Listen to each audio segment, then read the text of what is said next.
They called her a dumpling. But in the end, she made them choke on their cruelty.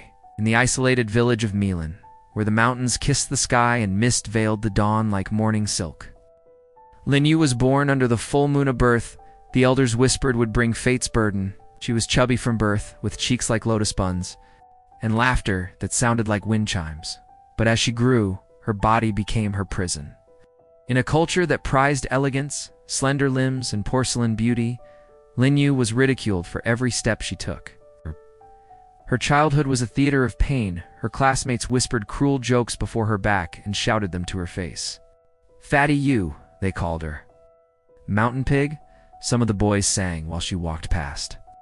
During PE, when she couldn't keep up with the girls with swan-like legs, teachers looked at her with disdain, saying some girls are born for stage, some for the kitchen.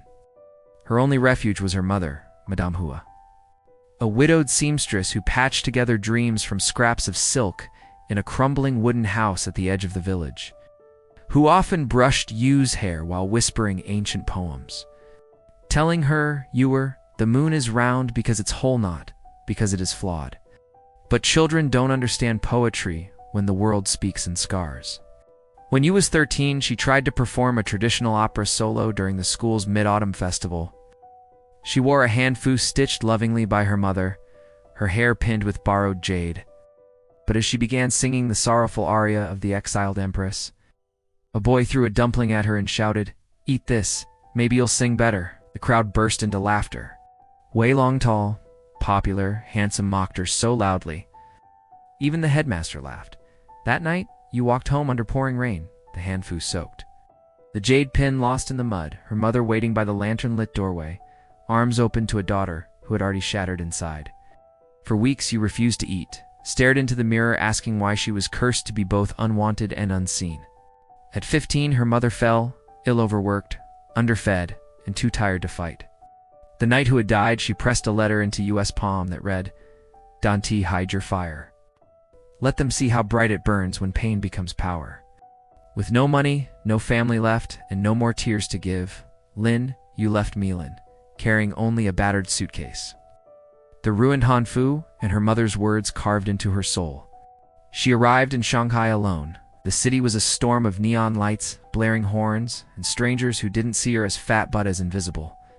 She washed dishes at a theater by day, slept on a broken couch by night, and spent every spare second watching actors rehearse, memorizing posture, expression, voice. She spoke only when spoken to. Until one night, when a lead actress stormed off mid-rehearsal, the director, in desperation, pointed to her and barked, "You fat girl. Can you read lines?" And Lin Yu read. She didn't just read, she became the role.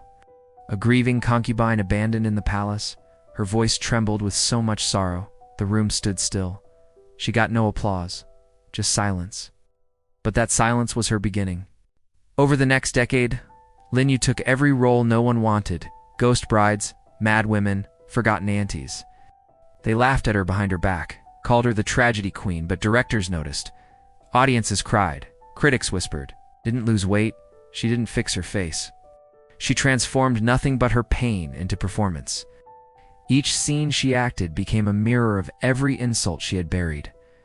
When the film Petals Fall Twice released her breakthrough role as a silent housewife, who finds her voice through revenge, went viral. For the first time, chubby girls in China saw someone like them be powerful. Her rise was slow, but it was unstoppable. And then came the call. The Leiden Dynasty of Ashes. A historical epic about a forgotten noblewoman who rises from servant to empress by sheer wit and strength. The industry said she couldn't carry a film. She was too big, too unconventional. But the director said she's lived this story. When the film premiered, critics wept. The box office broke records. Awards piled up. Suddenly, the girl once spat on for her size became a national treasure. Brands begged for her face. Young girls wept in her arms. Her autobiography titled Weight of 1,000 Sorrows sold in the millions, but she wasn't done. When she was invited to the Golden Crane Awards, she wore her mother's hand, free-stored and woven with a phoenix in red silk, glowing like fire. The crowd gasped. As she walked the red carpet, reporters fell silent. Her speech was broadcast to millions. To everyone who said I was too fat to matter, she said, holding her trophy high, thank you. You handed me the pain I used to light this fire. In the front row sat Wei Long, now bald, divorced, forgotten. He avoided her gaze. But Lin, you didn't need revenge anymore. His silence was enough. Her story became folklore. Schools taught it. Stage plays reenacted it. Children named their daughters Yu, hoping they'd carry the strength of the girl who transformed humiliation into history. Lin, you built an acting academy for girls once mocked for how they looked. She funded health clinics in Milan. She turned every bruise into a blessing for others. And still, each year she visited her mother's grave in the mountains, whispering, "We're no longer the joke, Mama. We became the story."